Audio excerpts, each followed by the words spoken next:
Pues buenas tardes a todos y todas. Bienvenidos a este segundo seminario de la Sociedad Mexicana de Inmunología del 2026. Y pues continuamos con los seminarios con dos ponentes pues excepcionales. Hoy tenemos al doctor Sergio de Régules, quien es coordinador científico de la revista Como ves, de la UNAM, y también está la maestra Jessica Lakshmi, quien es editora en jefe de la revista de divulgación de la Sociedad Mexicana de Inmunología, de El Infocito. Entonces le cedo la palabra a Paula, que nos va a presentar al primer ponente. Muchas gracias a los dos por aceptar y iniciamos. Muchas gracias, Eva. Buenas tardes a todos y gracias a los ponentes también por aceptar la invitación. Bueno, Sergio de Régules es físico y divulgador de la ciencia, coordinador científico de la revista Como ves, de la Dirección General de Divulgación de la Ciencia de la UNAM. Es autor de más de 10 libros, dos de los cuales han sido traducidos a otros idiomas. Ha publicado libros en México, Colombia, Brasil, Argentina, España, Portugal e Italia. Su trabajo ha aparecido en revistas mexicanas como ves, La Gaceta del Fondo de Cultura Económica y Hoja por Hoja, así como en la revista británica Physics World. Ha impartido cursos de comunicación de la ciencia y conferencias de divulgación en muchas ciudades de México y en Costa Rica, Colombia, Brasil, Panamá, Ecuador y Puerto Rico. En 2014 obtuvo una beca en literatura de la Fundación Civitella Ranieri de Nueva York por su trabajo como escritor científico. Ha sido 2 veces finalista del Premio Internacional de Divulgación de la Ciencia Ruy Pérez Tamayo y en 2019 obtuvo el Premio Nacional de Divulgación de la Ciencia y la Técnica, otorgada por la Sociedad Mexicana para la Divulgación de la Ciencia y la Técnica en 2021, el Premio Latinoamericano a la Popularización de la Ciencia y la Tecnología en América Latina y el Caribe, otorgado por la Red Pop UNESCO. Y bueno, es un placer tenerte aquí, Sergio. Muchas gracias y te cedo la palabra. Gracias, Paula. Gracias por la invitación a Jessica y a Dan. Estoy muy contento de estar aquí. Bueno, esta es una versión archi supersónica de un curso más largo que yo suelo dar, que puede durar cualquier cosa desde 2, 3, 4 horas hasta un par de días en sesiones de 3 horas. La voy a dar rapidísimo porque no tenemos mucho tiempo. De lo que yo quisiera hablarles es un poco de cómo entiendo yo la divulgación en mi trabajo personal y cómo la entendemos en la revista Cómo ves. La revista Cómo ves está dirigida a jóvenes de prepa en adelante. La verdad es que tenemos un público mayor, más extenso y de mayor edad. Pero yo en mi trabajo personal no lo dirijo particularmente a gente joven. Yo creo que la divulgación de la ciencia es para cualquier ciudadano o ciudadana interesado en leer de temas muy diversos, no tiene que ser nada más para jóvenes. Entonces, lo que voy a decir creo que sirve para todas estas cosas. En todo caso, lo que me falte por decir, que serán muchas cosas, lo pueden encontrar en el libro cuya portada están viendo ustedes ahí. Acá está su libro que escribí sobre ese tema en editorial Grano de Sal. Bueno, después quiero hablarles un momentito nada más de cómo hacemos las cosas en Cómo ves, quizá antes de pasar a que Jessica nos platique del Infocito. Quisiera empezar con un texto que nos envió una vez un querido amigo de la revista, un investigador emérito de la UNAM, y nos dijo, pues ahí les mando esto a ver si lo quieren publicar. Y les voy a leer, van a ver mucho texto porque como yo estoy hablando de divulgación escrita, pero también van a ver una que otra imagen, no se preocupen. Y el artículo empezaba así. Primero decía, la abundancia primordial de helio era el título. Y se arrancaba así, el modelo homogéneo de la expansión del universo basado en la teoría general de la relatividad, ahora conocido como teoría de la gran explosión, predice que durante los primeros 4 minutos contados a partir del principio de la expansión del universo se produjeron reacciones nucleares basadas en hidrógeno que produjeron helio y trazas de deuterio y litio. Durante la expansión, la temperatura del universo iba decreciendo y después de estos 4 minutos no fue suficientemente alta para, etcétera, etcétera. Ya se habrán dado cuenta por la imagen que le pegué ahí encima que no me parece un texto particularmente afortunado, me parece sumamente aburrido. Le dijimos a nuestro querido amigo investigador emérito que nos hizo el favor de querer colaborar con nosotros, dijimos, pues fíjate que tu texto no nos sirve para los propósitos de divulgación de la revista, y ahorita vemos rápidamente por qué. En cambio, aquí hay dos textos que sí publicamos. Estos son los inicios de dos artículos que salieron en algún momento en la revista. Este es de la matemática Claudia Hernández, que es una gran divulgadora de las matemáticas. Su artículo era sobre Sophie Germain, que era una matemática francesa del siglo XIX, y empieza así. En el salón de audiencias había una delgada, déjenme ver porque me tapa esto, ok, una delgada placa metálica con un soporte central que le daba el aspecto de una mesita y un físico y músico alemán que estaba un poco nervioso. Llegó Napoleón y Ernst Chladni se dispuso a hacer su demostración. Ese es uno que sí publicamos, es el principio. Ahí les va el principio de otro artículo que también publicamos de nuestro corresponsal español que escribe con nosotros hace ya muchos años, Daniel Martín Reina, que es un chico, bueno, ya no es tan chico, un físico sevillano. Dice, Enrico Fermi entró puntualmente en el aula donde impartía sus clases. Ay, aquí hay algo que está tapando. Ah, ya, es el en sus clases de física. Saludó con amabilidad y bajo la atenta mirada de sus alumnos se dirigió al escritorio donde puso su maletín. No lo llegó a abrir. Fue al pizarrón, tomó un gis y se dio la vuelta para anunciar. Hoy dedicarán toda la hora a resolver este problema. Un murmullo se levantó en todo el salón, incluso alguna voz de protesta. Conociendo a su laureado profesor, los alumnos sabían que iban a sudar de lo lindo en los próximos 60 minutos. Haciendo caso omiso del revuelo, Fermi escribió el enunciado del problema. Era muy simple. ¿Cuántos afinadores de pianos hay en Chicago? Entonces, bueno, inmediatamente se ven diferencias muy grandes, perdón, esto no es lo que quería poner inmediatamente después, se ven diferencias muy grandes entre el primer texto y los segundos, ¿no? ¿Cuáles pueden ser? Pues en el primero, digamos que no se menciona una sola persona, es una sucesión de afirmaciones sobre cosmología y el origen del universo. No sé dónde se dice dónde salió, está totalmente desierto de gente, tiene muchos términos técnicos que no se explican, conceptos muy abstractos. Resulta, y desde el título incluso, pues el título no le dice nada a quien no tenga un doctorado en astrofísica o un gran interés en la astrofísica. Entonces no sirve para lo que queremos hacer en la divulgación, que es no simplemente poner lo que hacemos, lo que podemos hacer en distintas áreas de la ciencia a disposición del público como si les abriéramos la puerta a las revistas especializadas. Queremos hacer una cosa totalmente distinta. ¿Qué tan distinta?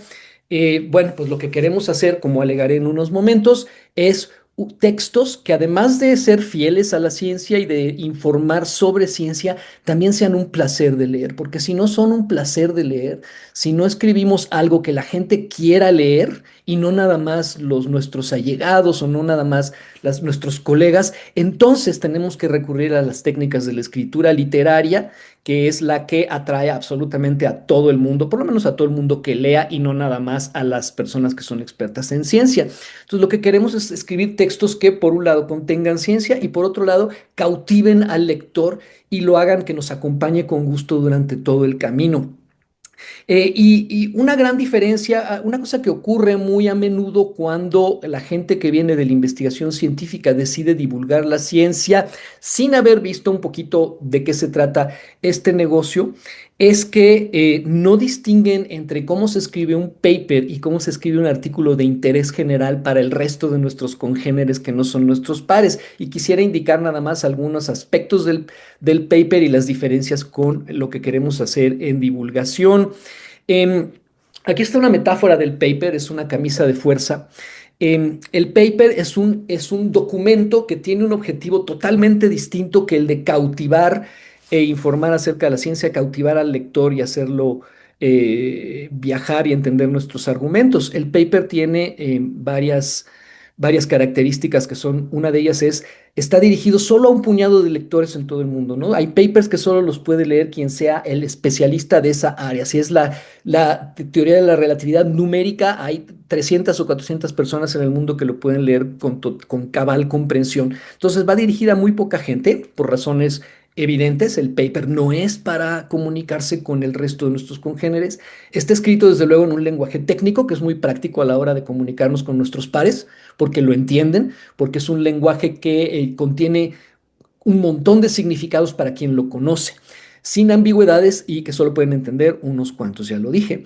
Está forjado como una camisa de fuerza en el sentido de que a la hora de redactar el paper, ya tenemos todos nuestros argumentos bien armados y los construimos y los presentamos de tal manera que dé la impresión de que está uno recorriendo un caminito muy, muy, muy, muy bien trazado y que uno no se puede salir de ese caminito, ¿no? Va como con camisa de fuerza por un laberinto de argumentación que está muy bien armada, que lo que tiene que hacer el paper es convencer a otros especialistas.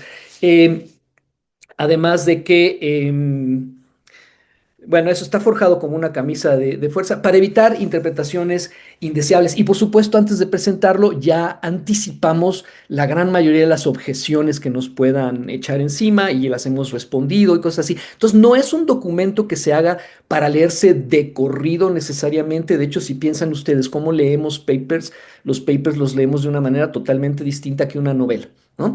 No los leemos en orden, no los leemos completos generalmente, leemos primero el abstract, luego las conclusiones y así, ¿no? Em, y tiene el objetivo también, sobre todo, de establecer la prioridad de los autores, como dijéramos, de marcar territorio. Y finalmente de convencer por el lado de argumentaciones lógicas y basadas en el conocimiento científico del que se trate. En cambio, la divulgación, una metáfora para ella sería más bien este paisaje donde se nos invita a transitarlo, pero nadie nos dice por dónde transitarlo, por lo menos no nos lo dicen perentoriamente, no nos obligan, ¿no? Bueno, no puse yo, escogí la imagen de tal manera que tenga como un caminito sugerido de interpretación, podríamos decir, pero estrictamente el lector se puede ir por donde le dé la gana, como pasa con la literatura, ¿no? Uno la puede no se nos impone la interpretación, sino que se nos sugiere nada más y uno se puede ir por donde quiera. En el artículo de divulgación, el artículo de interés general, diría yo, no solo de divulgación de la ciencia, cualquier cosa dirigida a que la lea un público más amplio. Para empezar, está dirigido a un público mayor, mientras más lectores, mejor, aunque no siempre el público puede ser, a veces puede ser jóvenes, a veces puede ser niños, a veces puede ser el ciudadano interesado en general. Y no solo tiene que convencer por el lado de la lógica, aunque también, sino que tiene que conmover. Y ahorita vamos a ver un poquito más de eso. Está escrito no en el lenguaje técnico, sino en el lenguaje poético de todos los días, el lenguaje cotidiano, en romance, como dirían en el Quijote, aprovechando las ambigüedades de este lenguaje. El lenguaje técnico tiene la propiedad de que aspira a ser monosémico, en cambio el lenguaje cotidiano de la literatura y de las conversaciones de todos los días no aspira a eso de ninguna manera. Está lleno de ambigüedades y en el lenguaje literario las aprovechamos. Y desde luego se vale de trucos literarios como metáforas que se prestan a muchas interpretaciones. Puede ser, aunque una buena metáfora yo sostengo que solo produce una interpretación. En cualquier caso, las metáforas son mucho más memorables. Lástima que no me dé tiempo de darles ejemplos. Y el objetivo es informar, pero también, como ya mencioné, entretener. Y no nada más porque entretener sea bonito, sino porque si una persona se está leyendo, aburriendo al leernos, nos va a abandonar. Entonces, más nos vale que sea una lectura agradable, donde agradable, como podría discutirlo yo en un curso más largo, no necesariamente es que produzca sensaciones bonitas, sino que conmueve emociones. Las emociones pueden ser también de ira, pueden ser de rabia, pueden ser de tristeza, pueden ser todas las emociones. Y en el artículo de divulgación, el estilo al escribir es tan importante como el apego a la ciencia, no menos. El estilo no está ahí como servidor del apego a la ciencia, sino como complemento. Mm, y eso es porque el divulgador es un intérprete de la ciencia. En general, de lo que se trata es de que sitúe de contexto, explique en términos que le digan algo al público, y para eso, desde luego, hay que saber muy bien quién es ese público, ese es otro tema. Pero sobre todo me gustaría aquí señalar la última frase que puse ahí, que creo que es el peor malentendido acerca de la divulgación, que causa todos estos estragos como la abundancia primordial de helio, y es: la divulgación no es ciencia. La divulgación es otra cosa. En el mejorcísimo de los casos, es literatura cuyo tema es la ciencia. Ese es el ideal. Eso es a lo que uno aspira. Estas son las dos partes que yo les mencionaba hace un momento que debe tener la comunicación de la ciencia o la divulgación de la ciencia. Por un lado, hablar de contener ciencia, y ahorita vamos a ver qué quiere decir eso en cómo ves, o para mí en mi trabajo como divulgador, que escribe libros para el público general que se venden en librerías, y además la comunica con elocuencia. Y quiero hablar rápidamente de esas dos palabras. Primero, ¿Qué quiere decir que contenga ciencia? A veces nos vamos con la finta y nos pasa mucho en los artículos que recibimos en Cómo ves, cuando los escriben profesores o investigadores, creen que lo que tienen que hacer es explicar los contenidos que se vieron en la escuela, en la secundaria y en la prepa, pero simplificados y a menos, palabrita que yo detesto, podemos discutir luego por qué. Em, entonces se la pasan hablando de qué si las leyes de Newton o la química, o qué sé yo, puras cosas que se ven en la prepa. Pero en realidad la ciencia no es solo eso, la ciencia es mucho más. Es qué sabemos, pero sobre todo cómo lo sabemos. El proceso es mucho más importante quizá que los resultados así nada más, ¿no? Si decimos... No estamos divulgando la ciencia si decimos, fíjense que el universo se expande, sí la estamos divulgando si decimos por qué pensamos que el universo se expande y le presentamos al público los argumentos para decir que se expande, ¿no?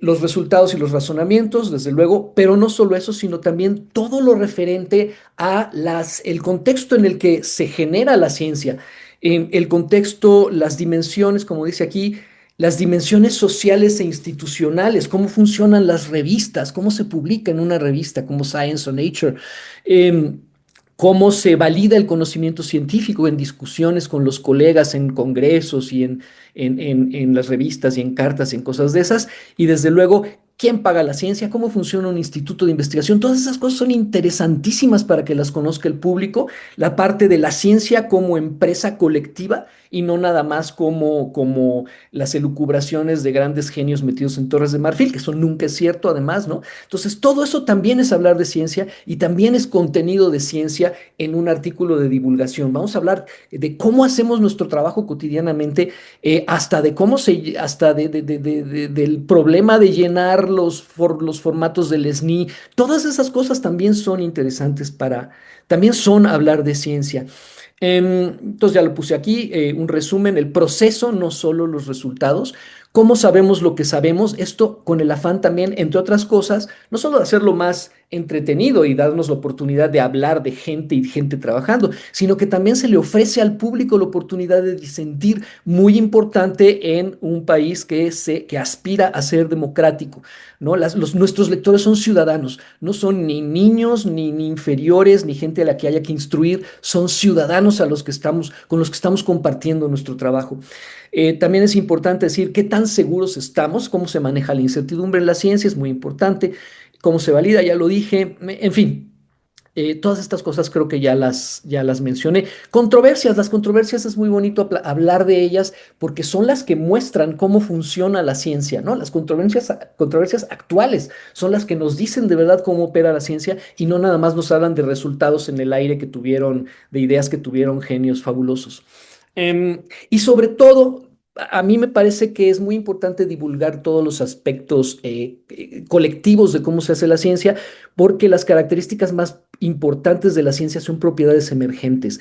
Yo creo que la objetividad de la ciencia, en la medida en que la pueda alcanzar, y también la capacidad autocorrectora de la ciencia que tanto presumimos, no son producto, eh, no vienen de los individuos que hacen la ciencia, sino de la colectividad. Son fenómenos que emergen de la colectividad, igual que el océano es un fenómeno muy complejo que emerge de la colectividad de las moléculas de agua.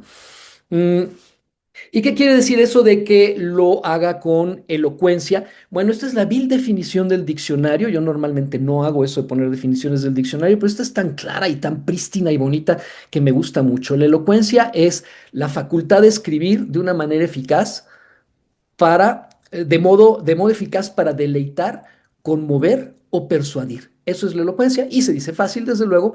Ahora, ¿cómo le hacemos? No puedo entrar en los detalles en los que entraría en el curso que les he platicado. A lo mejor un día puedo irlo yo a dar allá con ustedes, será un placer, pero les puedo decir pistas así muy, muy rápidas. Esta es la primera recomendación, dilo con historias. Y esta es una frase que dice Irene Vallejo, que es una escritora española, que escribió un libro precioso sobre los libros. No es cierto que se llame El universo en un junco, se llama El infinito en un junco, y si no lo han leído, les recomiendo que lo lean.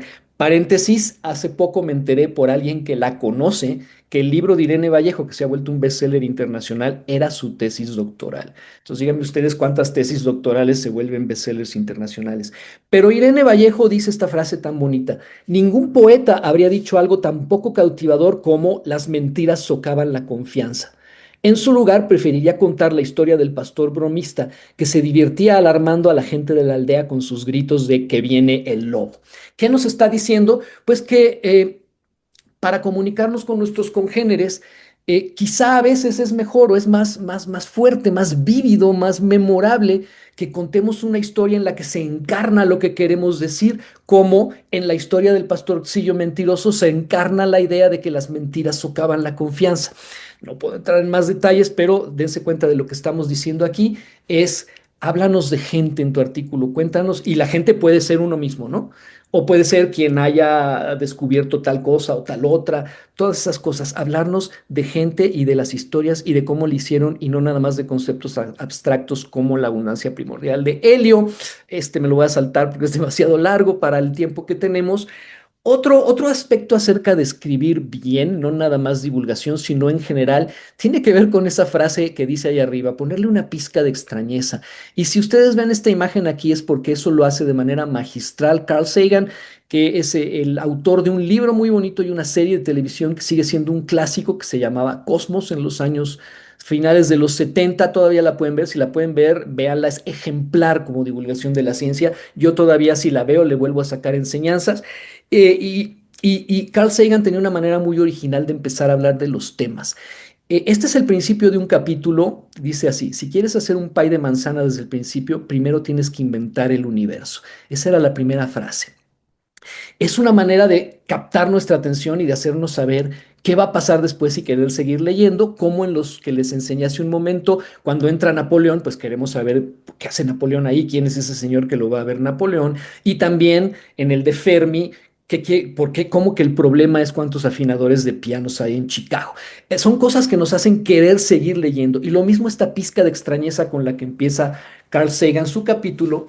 Ahora yo les podría decir de qué se trata el capítulo. El capítulo se trata del origen de los elementos químicos en las estrellas, o sea, de la nucleosíntesis. Si el capítulo se llamara nucleosíntesis y empezara diciendo, la nucleosíntesis es el proceso de fusión nuclear por medio del cual una estrella forma átomos más pesados a partir de helio e hidrógeno primordial, pues el público se duerme y se ve inmediatamente. En cambio, Carl Sagan se las arregla para incitarnos a acompañarlo el resto del capítulo con su pastel de manzana y cómo demonios va a acabar hablándonos de cómo se forman los elementos en las estrellas. Una muy importante es, por favor, traten de evitar los clichés. Hay muchos, este es mi cliché preferido, más odiado, el cliché que prefiero detestar con toda mi alma, que es desde la más remota antigüedad el hombre se ha preguntado, pero hay muchísimos más, ¿no? Este es típico. No saben cuántos artículos hemos recibido a lo largo de los siglos que empiezan desde la más remota antigüedad el hombre se ha preguntado por qué, lo que ustedes quieran. Esa es la mejor forma de que el público entre en estado catatónico en las primeras líneas. Recomiendo mucho evitarlo. Esto en cuanto a al contenido de ciencia y a la elocuencia, los dos aspectos tienen muchas más vertientes de las que di una idea aquí. Y ahora rápidamente en cómo ves, cómo le hacemos para hacer estas cosas. En cómo ves, recibimos un montón de artículos que vienen o de personas que vienen de la investigación o de la enseñanza, o bien divulgadores profesionales o divulgadores del domingo, también de divulgadores domingueros también tenemos un montón, y no necesariamente todo lo que recibimos es muy bueno.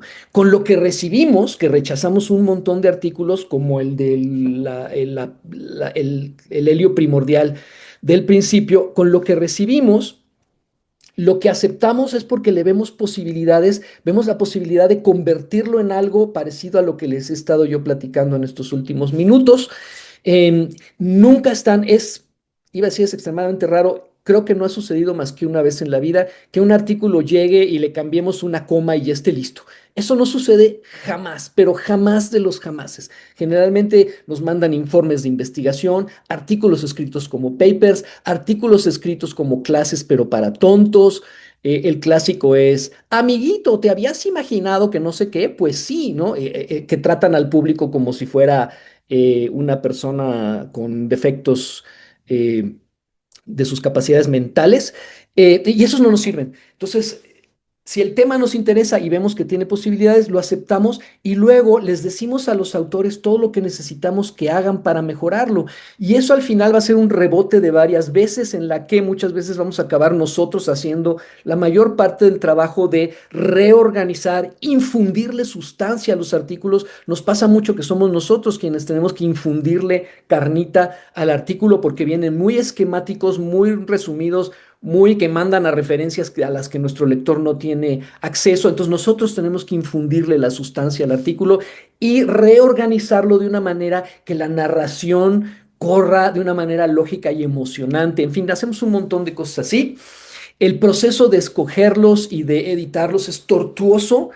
Y después, por supuesto, me encantaría que estuviera aquí mi colega Gina Coria, que es la diseñadora de la revista, para que les hablara del asunto de la iconografía y las imágenes, cómo se ilustran los artículos.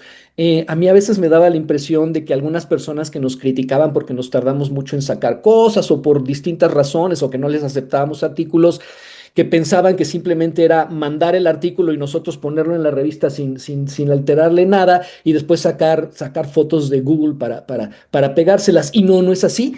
Yo les podría decir lo que les diría Gina, que cada artículo en la revista, aparte de se escoge la cara que va a tener en general cada uno y está relacionada con el tema del artículo, pero las imágenes nunca repiten lo que dice el texto, sino que son como un discurso paralelo y complementario a lo que dice el texto. Y nada más para que se den una idea del tipo del detalle, del trabajo que le mete el departamento de diseño de cómo ves a este asunto de las imágenes, les mostraría yo estas imágenes que ven ustedes así aquí para ilustrar nuestra sección Tecnograma, o por lo menos el artículo de Tecnograma de este número.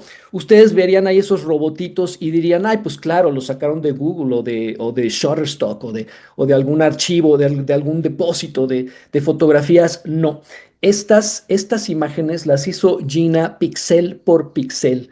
Ese es el grado de detalle que le metemos no solo al diseño y a las imágenes, sino también al texto, porque no es simplemente sacar imágenes de internet y pegárselas. Y todo esto tiene un motivo de ser, ¿no? Detrás está el que el artículo sea más fácil de comprender, más agradable de leer, incluso más agradable a la vista, que eso también es muy importante. Creo que como tenemos muy poquito tiempo, lo que haría yo es ahora dejarle la palabra a Jessica y podemos seguir hablando de cómo hacemos nuestras respectivas revistas en la conversación que podemos tener de aquí en adelante. Muchas gracias, Muchas Sergio. gracias. Me lo aventé en 20 minutos. No pensé Eres que el fuera mejor. posible. Muchas gracias, doctor. Yo creo que después lo invitaremos de nuevo sin ningún problema. Encantado, encantado. Vamos a dejar preguntas si alguien quiere o tiene alguna para el final de la sesión, porque bueno, ahorita pues vamos a presentar a nuestra siguiente ponente, que es Jessica Lachmi. Seguramente pues muchos de ustedes ya la conocen. Pero bueno, les voy a platicar un poquito de ella. Jessica es maestra en ciencias químico-biológicas con especialidad en inmunología. Es comunicadora científica independiente y creadora del proyecto La Kishimishi. Espero que lo haya dicho bien. Egresada del Diplomado en Comunicación Pública de la Ciencia de la UNAM y del Diplomado Politécnico de Divulgación, obviamente del Politécnico. Ha complementado su formación con cursos y talleres en gestión editorial, narrativas con perspectiva de género y comunicación pública. Obtuvo el premio Personas que Generan Conciencia en la 10ª edición del programa Vacunar para Dar Oportunidades de Sanofi en 2024, el reconocimiento del compromiso con la divulgación científica otorgado por Conju Besi y el Senado de la República en 2023, además del galardón a la mejor divulgadora, en el área de química en los premios de ciencia en redes de la UAP en 2022. Es asociada de la Somedicit y forma parte del colectivo Ruta Cepecera, Viaje a la Ciencia, desde donde contribuye a la formación y fortalecimiento de comunidades de divulgación. Actualmente es nuestra editora en jefe del Infocito, en donde impulsa una propuesta editorial centrada en comunicación clara, con rigor científico y la creatividad narrativa. Y pues bueno, muchas gracias, Jess, por estar hoy con nosotros y adelante. Muchas gracias, José Luis. Muchas gracias a Sergio por aceptar la invitación, por el espacio, la introducción. Así yo ya no tengo que hablar más de divulgación. Les voy a hablar del caso específico de el Linfocito, que pues es un proyecto que nos gusta mucho. Obviamente a quienes formamos parte de él desde el comité editorial y quienes hemos formado parte del comité editorial a lo largo de este tiempo, pero también pues hemos recibido grandes comentarios de personas que han pues conocido el proyecto desde afuera y pues queremos que esto siga permeando en la comunidad, no solo de la ESMI, sino pues como hablaba Sergio, en pues las audiencias más amplias, ¿no? Fuera de la Sociedad Mexicana de Inmunología. El linfocito viene de una idea de nuestra actual secretaria y amiga, Marión, a quien voy a citar aquí. Cuando estaba en la carrera, mi mamá tuvo cáncer de mama y fiebre neutropénica. Yo quería explicarle, sin palabras raras, qué pasaba dentro de su cuerpo. Años después, cuando nació mi hijo, también quise explicarle qué hago cada día sin decir citometría o fagocitosis, pero no fue fácil. No había muchos materiales que tradujeran de manera sencilla lo que ocurre en el sistema inmune. Y después de pues esta idea que tuvo Marion, que después se llevó al comité de difusión en ese entonces, hace 3 años ya, pues estuvimos trabajando para poder tener listo pues un producto para el 25 Congreso Nacional de Inmunología que fue en Querétaro. Y pues aquí fue cuando se lanzó la revista en junio de 2023. Tuvimos una sesión un simposio donde hablamos sobre la divulgación de la ciencia, la difusión de la ciencia y pues terminamos con la presentación de la revista y pues a partir de aquí pues hemos ido trabajando y mejorando nuestros procesos, cambiando nuestras políticas editoriales para tratar de refinar lo que creemos que puede tener un impacto mucho más potente sobre las audiencias que no necesariamente pertenecen a pues estudiantes o a la misma ESMI. Eh, Nos caracteriza que pues somos una revista de inmunología asociada a la inmunología y a los temas afines, donde buscamos hablar de estos temas que tiene como objetivo acercar los resultados generados del quehacer científico de estas áreas mediante artículos de divulgación. Publicamos en formato electrónico de manera trimestral y algo que nos gusta hacer mucho énfasis es que no buscamos que el contenido esté dirigido a estudiantes en particular de ningún grado. Obviamente va a haber personas que pues accedan a nuestros contenidos y que estén haciendo una carrera universitaria en un área relacionada. Sin embargo, queremos buscar este alcance fuera de las aulas. Para personas adultas, mencionamos aquí en particular que tengan como grado máximo de estudios el bachillerato, porque de acuerdo a estadísticas del INEGI, pues este sería el grado promedio de estudios de la población mexicana. Entonces, pues por eso hacemos un poco de énfasis en este sentido para situar un poco a las personas autoras dentro de este universo de a quién le estamos hablando que está fuera de las aulas. Y hacemos también énfasis en que pues buscamos que se relacione el tema a tratar con aspectos de la vida cotidiana. Como ya les platicaba Sergio, pues buscamos hablar de historias y tener narrativas y que envuelta en esa narrativa esté la ciencia que queremos comunicar.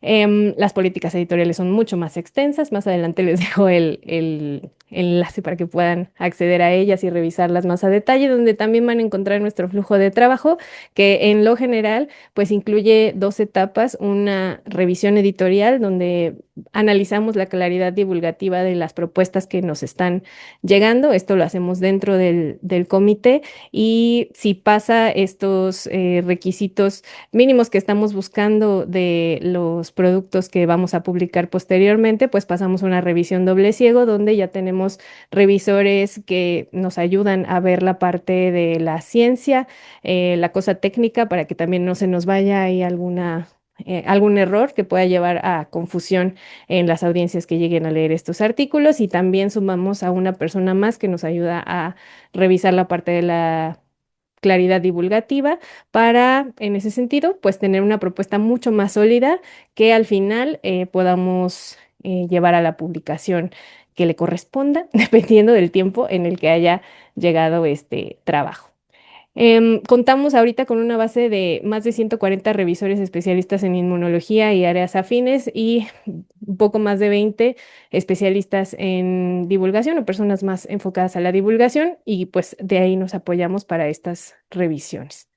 El comité editorial ha cambiado con el tiempo. Empezamos Marión, Marvin y su servidora, pero pues después fuimos sumando más personas, diferentes perspectivas. Este comité ha ido cambiando y aquí pues justo quiero aprovechar para darles la primicia, la bienvenida a pues nuestras nuevas integrantes del comité editorial, Ana, Sindel, Damar y Gladys, quienes aplicaron en esta convocatoria que seguramente vieron publicada recientemente en las redes sociales de la SMI, donde pues buscábamos sumar personas interesadas en este trabajo que se está haciendo desde el Infocito para pues poder de nuevo ampliar estas perspectivas y pues facilitar este proceso editorial con diferentes especialidades que tiene cada una de ellas, y que estamos convencidas que nos va a ayudar muchísimo. Y pues también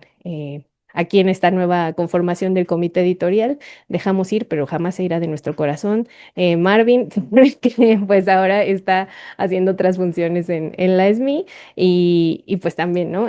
Sabemos que vamos a poder colaborar con él dentro del comité de educación, ahora con esta parte. Al día de hoy, la revista tiene 11 números. Todas las portadas acá que pueden ver han sido ilustradas por Felipe Serrano. Él es la cabeza del proyecto Biólogo Ilustrador y de pues la empresa de ilustración Ilustrasci Lab. Él pues se dedica a esto de la ilustración científica, es además de una increíble persona, es excelente para lo que hace y le ha dado esta identidad a la revista en sus portadas. Es un trabajo que hacemos junto con él, el comité editorial, para buscar pues algo que pueda reflejar generalmente alguno de los artículos que se van a publicar en cada uno de los números, pero tratamos de poner ahí elementos de varios de los artículos para que esto pues le dé también este sentido de pertenencia a nuestras personas autoras, que se puedan también ver ahí reflejadas en las portadas y que de alguna manera pues también sean atractivas para la audiencia que estamos buscando.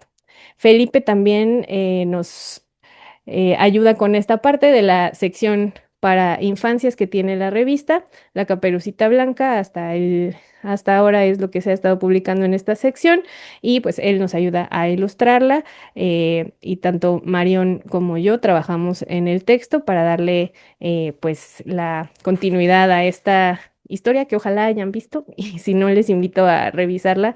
En cada uno de los números sale un pequeño capítulo de esta historia, que sí tiene aquí en particular, pues está dirigida a las infancias. Hemos publicado entre 5 y 8 artículos por número. Nuestro tope de artículos que buscamos publicar por número son 8. Ya con eso es pues un trabajo importante de edición que tenemos que hacer. Y con el tiempo hemos ido pues tal vez afinando las políticas editoriales, y eso nos ha llevado a de pronto tener un poco más de rechazos. Estas son las estadísticas que tenemos pues con los números. Los 11 números hasta el día de hoy tenemos una tasa de aceptación de más o menos el 30%. Varios de los artículos, de hecho, ni siquiera pasan una etapa de revisión, más del 10%, porque no cumplen con las políticas editoriales mínimas, les sobran o les faltan elementos, y muchos se van como rechazo. Por esto que justo les comentaba Sergio sobre el tema de la calidad narrativa. No encontramos una historia, recibimos artículos que son más parecidos a lo que sería un capítulo de libro, al inicio de un paper, a un paper súper comprimido, porque nuestros artículos son muy, muy cortitos, y entonces pues ahí tratamos de dar, y eso es algo que también pensamos que caracteriza al linfocito, que damos retroalimentación en cada rechazo porque queremos de alguna manera apoyar a nuestras personas autoras a que puedan pues tomar algo de esto para poder dar una nueva propuesta más adelante. Tenemos autoras y autores que se están en muchos lugares de México y también algunas personas que pertenecen al SMI que pues están fuera de nuestro país, que nos han enviado propuestas y pues buscamos igual esta diversidad. Dependemos de que la gente nos mande propuestas, pero de este lado, pues damos cabida a autores y autoras de múltiples espacios y la revista ha llegado también a múltiples países, sobre todo nuestra audiencia se encuentra obviamente en México, pero también pues personas de distintos lugares del mundo han llegado a leer nuestra revista y pues nuestro alcance ha ido aumentando con el tiempo y esperamos que esto pues sea cada vez, se mantenga de esta manera y sea cada vez mejor. Y esto pues también lo hemos logrado un poco a través de actividades de difusión de la revista y presencia pública, como por ejemplo nuestra participación en el primer Congreso de Comunicación Pública de la Ciencia el año pasado, a través de los cursos que hemos podido dar sobre introducción a la divulgación, alguna presencia en, por ejemplo, la Noche de las Estrellas o esta colaboración que se hizo con el proyecto de Asileucemia. Y pues nuestra audiencia nos ha dado diferentes comentarios. Es difícil a veces obtener interacción de la audiencia en un producto escrito, pero hacemos un esfuerzo muy fuerte porque esto se logre y pues destacan que hay claridad, que les parece atractivo visualmente y el texto, ¿no?, de los artículos. Estos son algunos comentarios que hemos recibido y pues pensamos que esto confirma que la revista, al menos en parte, está logrando cumplir esta misión de ofrecer contenidos accesibles, atractivos y que inspiran y generan conciencia dependiendo del tema. También hemos pedido opiniones de las mentes creativas, como le llamamos a nuestras autoras y autores, y en general, pues la mayoría piensa que hay un equilibrio bueno entre la ciencia y la parte de la divulgación y que pues tienen suficiente plazo para responder las observaciones en cuanto al tiempo en el que pedimos comentarios. Este es un comentario que nos gusta mucho, que nos parece que resume bien cuando quedó claro qué era lo que esperábamos, ¿no?, de la persona autora. Lo voy a leer rápidamente. La primera vez que sometí mi artículo lo rechazaron porque estaba muy técnico. Sin embargo, el comité editorial se tomó el tiempo de hacerme correcciones al mismo y poder someterlo de nuevo con un enfoque más divulgativo. Sus comentarios fueron muy valiosos y aunque personalmente me consideraba como una persona que sabía divulgar, toda enseñanza que obtuve desde el inicio y durante todo el proceso me ayudaron a darme cuenta de mis áreas de oportunidad. El proceso fue muy enriquecedor y ha marcado una diferencia en mi trayectoria sobre divulgación de la ciencia. Muchísimas gracias y felicidades por tan exitosa revista. Esperamos que sí, vengan muchos números más. Tenemos algunos otros comentarios donde nos han dado la retroalimentación de que les parece que es muy estricto el proceso. Sin embargo, les quiero mostrar, y esto no es un ejemplo que haya tomado de nadie, esto es completamente inventado, pero sí refleja algunas de las propuestas que llegamos a recibir y utilizan pues este tipo de cosas, ¿no? Imagina que tu cuerpo es un enorme reino lleno de caminos, castillos y aldeas diminutas donde millones de habitantes trabajan felices todos los días. Para que nada arruine la tranquilidad del lugar, existe un valiente ejército que siempre está listo para defenderlo, el sistema inmune. Aquí, a diferencia del ejemplo del helio primordial que les mostraba Sergio, pues ya nos fuimos hasta el otro extremo, donde a lo mejor ya ni siquiera le estamos hablando a personas adultas, sino que en este afán de querer hacer algo muy divulgativo, recurrimos a figuras que se han repetido en multiplicidad de ocasiones y por eso tenemos que rechazar varios de los artículos, porque en el caso del sistema inmune, pues siempre son los superhéroes o la policía.